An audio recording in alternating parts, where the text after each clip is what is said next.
Hi guys, welcome back to my channel Heal Truly पे आप सभी का स्वागत है। मेरा नाम अमृता है। दोस्तों, एडिक्शन ना मात्र एक हैबिट नहीं है। ये आपके लाइफस्टाइल, आपके दिमाग, आपके इमोशंस का एक टॉक्सिक साइकिल है। आज के इस वीडियो में हम जानेंगे कि एडिक्शन क्या होता है और इसका इम्पैक्ट आपके ब्रेन पे कैसा होता है, आपके दिमाग पे कैसा होता है और इससे आप सच में कैसे निकल सकते हो। तो सबसे पहले समझते हैं, देखो इसके पीछे की साइंस क्या है। देखो, एडिक्शन ना एक तरीके का कंपल्सिव पैटर्न है जहां पर इंसान अपने कंट्रोल के बाहर किसी चीज को बार बार करता है, ये जानते हुए भी कि वो चीज उसे नुकसान दे रही है। यानी कि नुकसान उठाने के बावजूद भी किसी भी चीज को अपने बिना कंट्रोल के बार बार करते रहना, इसे एडिक्शन कहते हैं। ठीक है दोस्तों, एडिक्शन चाहे कैसा भी हो, है ना। एडिक्शन कई तरीके के होते हैं, लेकिन हर एडिक्शन में का जो रूट मैकेनिज्म होता है वो मोर और लेस सेम होता है। और वो रूट मैकेनिज्म क्या है? देखो, एडिक्शन मतलब कि compulsion plus reward plus loss of control. अगर हम इसको ब्रेक करें और समझें तो जो अर्जेस, कंपल्शन मतलब जो अर्जेस यानी कि जो आपको स्ट्रांग डिजायर आ रही है, जो आपको बिल्कुल करने का मन कर रहा है, उसको आप इग्नोर ना कर पा रहे हैं। ठीक है, उसे आप इग्नोर ना कर पाए, वो होता है कंपल्शन। दूसरा, रिवॉर्ड, उस काम को करने के बाद जो आपको प्लेजर मिलता है, वो रिवॉर्ड। तीसरा, लॉस ऑफ कंट्रोल, मतलब उस पैटर्न को, उस लूप को, उस साइकिल को आप ब्रेक नहीं कर पाए, उसे कहते हैं एडिक्शन। तो मोर और लेस जितने भी तरीके के एडिक्शन होते हैं, उनके पीछे की जो चेन होती है, जो रूट होता है, मैकेनिज्म, वो यही है।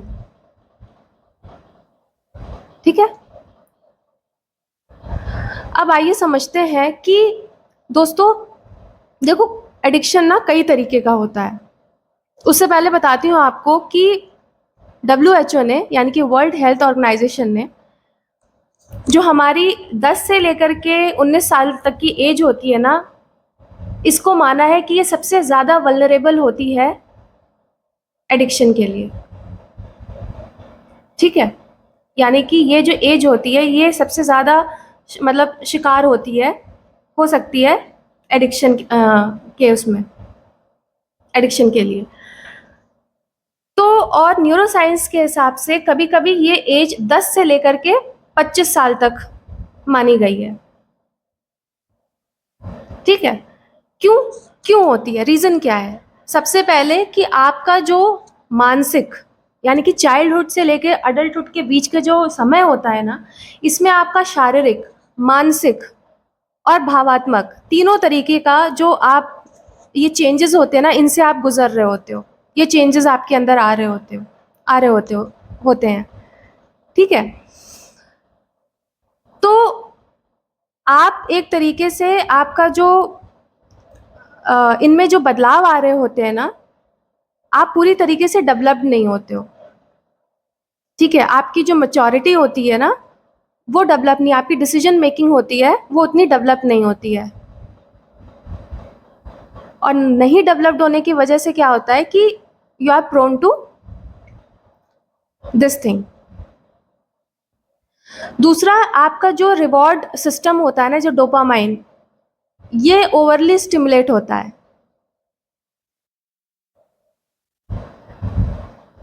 ठीक है, तीसरा आपका हो सकता है कि इमोशनल टर्बुलेंस, मेंटल और इमोशनल टर्बुलेंस भी एक रीज़न माना गया है इसके पीछे, एडिक्शन के पीछे, इस एज में। चौथा, आपका, क्योंकि आपको इतनी समझ नहीं होती, आपको इतनी गाइडेंस नहीं होती है, ठीक है, माइंडफुल अडल्ट गाइडेंस नहीं होती है आपके पास, तो ये भी एक रीज़न होता है कि आप इन सारी चीज़ों में फंस सकते हो, है ना।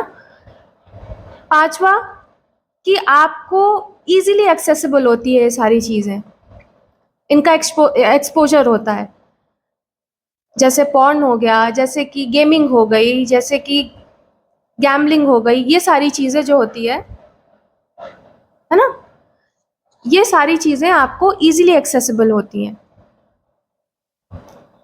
तो ये कुछ रीजंस हैं। अब समझते हैं कि कितने तरीके के एडिक्शंस होते हैं। देखो देखो दोस्तों, एक होता है केमिकल बेस्ड, जिसको हम सब्सटेंस एडिक्शन बोलते हैं, ठीक है।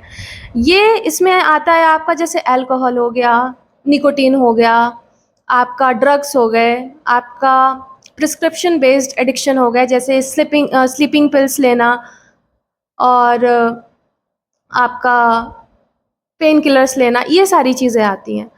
लेकिन आपका जो दूसरा होता है, ये सारे हो गए आपकी केमिकल बेस्ड एडिक्शन, है ना। अब आते हैं आपका बिहेवियरल एडिक्शन,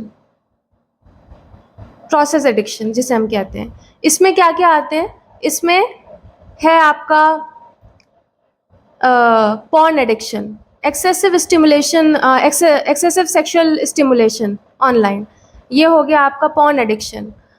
आपका इंटरनेट और फ़ोन एडिक्शन, कंटिन्यूस स्क्रॉलिंग करते रहना घंटों घंटों घंटों घंटों, उसे कहते हैं इंटरनेट या फ़ोन बेस्ड एडिक्शन। फिर आता है आपका गेमिंग एडिक्शन, घंटों घंटों गेम खेलना। फिर आता है आपका ये गैम्बलिंग, रिस्क, थ्रिल, रिवॉर्ड, इन सब का एडिक्शन, है ना। और आपका आता है, यही नहीं, आपका वर्क एडिक्शन, है ना। कुछ लोग इमोशन से एस्केप करने के लिए काम करते हैं नॉन स्टॉप, ये आता है। फिर लव रिलेशनशिप एडिक्शन, जो बहुत ही इमोशनली हाई, मतलब उसको फील करने के लिए किसी पर्सन के साथ, उसे कहते हैं लव रिलेशनशिप एडिक्शन। आपकी शॉपिंग एडिक्शन भी होती है, फूड एडिक्शन भी होता है। शॉपिंग एडिक्शन मतलब कि बिना नीड के, आपको नीड भी नहीं है फिर भी आप शॉपिंग कर रहे हो, क्यों? क्योंकि वो आपको बेटर फील कराता है। Food addiction, sugar, salt, fat, ठीक है, ये सारी चीज़ों को, बिंज ईटिंग, इन सबको कंज्यूम करना, ये होता है आपका। ये सारे एडिक्शंस आते हैं बिहेवियरल एडिक्शंस में। ये तरीके के जो एडिक्शंस होते हैं ना, देखो दोस्त, इसका ये आपको पहली बात तो दिखेंगे हार्मफुल, सॉरी हार्मलेस, ठीक है। आज मैं बहुत फंबल कर रही हूँ, पता नहीं क्यों, ठीक है। तो क्या कह रही थी मैं? हाँ, तो ये आपको हार्मलेस लगते हैं, लेकिन दिखने में तो हार्मलेस है, लेकिन इनका लॉन्ग टर्म पे ये लॉन्ग टर्म आपको डैमेज करते हैं। कैसे? आपकी आइडेंटिटी, आपकी सेल्फ आइडेंटिटी, आपका टाइम, आपका सेल्फ वर्थ, ये सब डैमेज होता है लॉन्ग टर्म में। जो आपको उस टाइम तो नहीं रियलाइज होता, उस टाइम तो आप नहीं देखते, आप बस, आपका मन है तो आप कर लेते हो, उसके बाद उसकी कॉन्सिक्वेंसेस को आप सोचते हो मैं बाद में देखूंगा या देखूंगी, ठीक है। तो ये थे, मैंने आपको कुछ एडिक्शंस बताए, और उसके पीछे की जो मैकेनिज्म थी, जो मोर और लेस सब में एक कोर है, ठीक है, वो मैंने आपको बताया। अब हम समझते हैं कि अर्जेस के बारे में, इनके ये प्रॉपर इसकी चेन क्या है। देखो, एडिक्शन के पीछे की जो साइकोलॉजी होती है ना, उसमें 5 चीज़ें होती हैं। एक होती है ट्रिगर, दूसरा आपका अर्जेस, सॉरी ट्रिगर, फिर डोपामाइन स्पाइक, फिर अर्जेस, फिर उन अर्जेस को फॉलो करना, फिर तीसरा आपका डोपामाइन में और स्पाइक होना, यानी कि अब वो एक मेमोरी की तरह, एक स्ट्रॉन्ग मेमोरी बन जाना। तो ये साइकिल होती है, ये एक तरीके की साइकिल नहीं, सॉरी, चेन होती है, ओके। आपको कोई चीज़ ट्रिगर हुई, ट्रिगर देखो कैसे भी हो सकता है ना। कोई इमेज है, सपोज करो आप किसी चीज़ से एक्सपोज हुए, ठीक है, आपको कोई चीज़ फिर ट्रिगर हुई, कुछ भी हो सकता है, आपका बोर्डम हो सकता है, आपका स्ट्रेस हो सकता है, आपका कोई मतलब कोई इमेज हो सकती है, कोई साउंड हो सकता है, कुछ भी हो सकता है, ठीक है। हल्का डोपामाइन स्पाइक हुआ, आपको अर्जेस आई, आपको मन किया कि आप वो करोगे, आपको मन किया कि आपको वो करना है, आपने उसको तुरंत उस पर रिएक्ट किया, आपने वो काम कर लिया, ठीक है, उससे क्या हुआ, आपका अब डोपामाइन की बाढ़ आ गई, बिल्कुल वो और हाई हो गया। समझ रहे हो, आपके ब्रेन ने उसको कैसे एसोसिएट किया, उस एक्शन को प्लेजर के साथ एसोसिएट करके वो मेमोरी आपकी और स्ट्रांग बन गई। ठीक है, इसका लॉन्ग टर्म इफेक्ट क्या आएगा आपके ऊपर? पहला तो ये आएगा कि देखो, आपको आपका सबसे पहले तो आपकी विल पावर जो है वो धीरे धीरे कमजोर होने लगेगी। ठीक है, एक सेकेंड, जस्ट वेट। ठीक है, तो पहले हमने समझा कि विल पावर ब्रेक होती है, वीक होती है। दूसरी चीज़ कि आपको वो एडिक्शन छोड़ के बाकी की नॉर्मल ज़िंदगी में चीज़ें जो एक्टिविटीज़ होती है ना, वो सारी आपको बोरिंग लगने लगती है, उनमें आपका मन नहीं लगता। तीसरी कि आप उसके जो इंस्टेंट ग्रेटिफिकेशन है और इंस्टेंट प्लेजर है ना, उसके आप आदी बन जाते हो। और फिर क्या होता है कि आपको एक टाइम के बाद पता है क्या होता है कि आपको कोई रीज़न नहीं चाहिए होता है वो काम करने का, वो नेचुरली वो आप काम करते हो। ठीक है, तो ये सारे लॉन्ग टर्म इफेक्ट थे। अब हम समझेंगे कि हम इन अर्जेस को, प्रैक्टिकल सॉल्यूशंस क्या है इन अर्जेस को कंट्रोल करने की। देखो, सबसे पहले आता है आपका जो एक टेक्निक है, वो है अर्ज सर्फिंग टेक्निक। ये क्या है? इसमें हम क्या करते हैं कि हमारे ना, देखो एक साइंस है, इस सब के पीछे एक छोटी सी साइंस है, वो ये कहती है कि आपको ये पता ही नहीं होता है कि आपकी जो अर्जेस होती है ना, उसको सिर्फ मात्र 3 से 10 मिनट का समय लगता है उसको। अगर आप उतना उतना डिले कर लो ना, तो आपकी वो अर्जेस अपने आप चली जाएंगी। तो इसमें क्या करते हैं हम कि आप इमेजिन करो कि मान लो कि आप किसी बीच पे हो, है ना, और आप इमेजिन करो कि वेव को देखो, वेव को इमेजिन करो। तो अपने अर्जेस अब खुद से बोलो कि जिस तरीके से जैसे आपकी अर्जेस आ रही हैं, वो आनी ठीक है, उसके बाद वो अपने आप ही चली जाएंगी। आप 10 मिनट तक ये कर लो, उसके बाद अपने आप ही आपकी अर्जेस चली जाती हैं।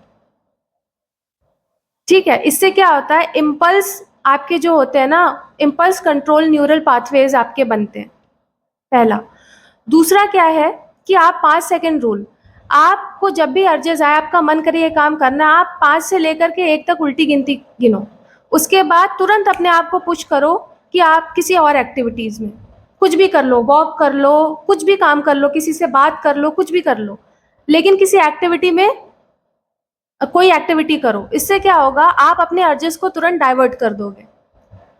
ठीक है, तीसरी चीज क्या है कि मैं चाहती हूँ कि आप एक जर्नल, ट्रिगर जर्नल बनाओ। उसमें क्या है, आप अपनी सिर्फ 3 बातें अपने आप से पूछो कि कब आपको अर्जेस आई, ठीक है, उसके पीछे का ट्रिगर क्या था, और आपने उसके बाद क्या किया। जब आप ये बनाओगे ना, तो क्या होगा, आप अवेयर हो जाओगे ब्रेन के उस पैटर्न को समझने में, और जैसी अवेयरनेस आती है ना दोस्त, वैसे ही अर्जेस अपना कंट्रोल, अपना पावर खो देती हैं।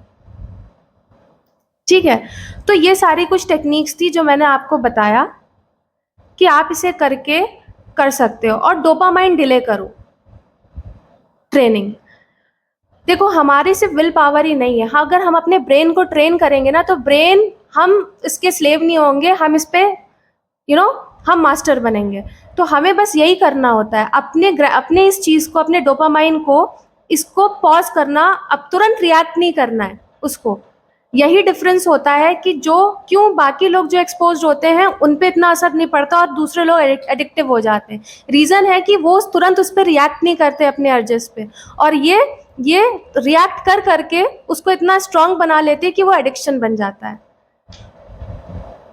ठीक है, तो ये सारी कुछ टेक्निक्स थी। आई होप आपको, अगर आप इन्हें प्रैक्टिस करोगे तो आप किसी भी तरीके की एडिक्शन होगी, देखो ये डिफ़िकल्ट हो सकता है, लेकिन ये इम्पॉसिबल नहीं है। ठीक है, ये कुछ प्रैक्टिकल वेज हैं जो मैंने आपको बताया, अगर आप इसको करोगे तो ये आपके लिए हेल्पफुल होगा।